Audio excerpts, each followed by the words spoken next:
Today, we're covering how to buy a used storage drive and, more importantly, how to not get burned. Okay, so you're hunting for a deal on storage. A used drive seems like a steal, right? I mean, the savings can be huge. You get a ton more space for way less cash. But here's the catch. If that thing dies, you could lose everything. All your files just gone. So you've got big savings on one side and total data loss on the other. It's a high-stakes game. Let's start with a physical exam. This is your first line of defense. 3 things to look for. First, look at the date on the drive. A 5-year-old drive might be okay. Anything older, be careful.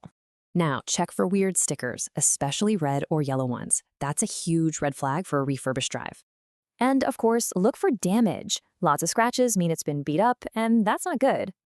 Okay, so it looks good on the outside, but what really matters is what's going on inside.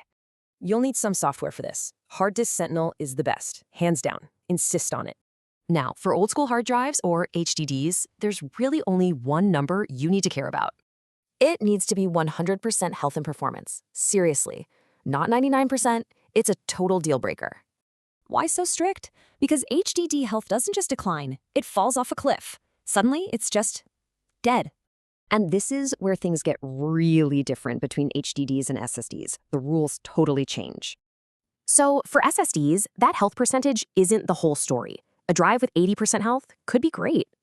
What you want to look at is the total bytes written, or TBW. Think of it like a car's odometer. You just compare the data written so far to its total rated lifespan. Lots of life left, you're good. One last test for SSDs, check the speed.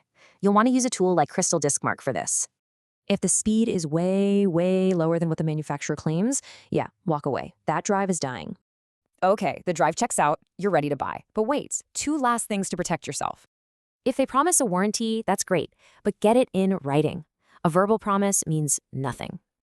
And if you can, ask for the original receipt. This confirms its real age and where it came from. So, let's run through your checklist. For HDDs, it's 100% health or nothing. For SSDs, check the TBW. So now you know what to look for. You've got the tools to find a great deal, not a dud.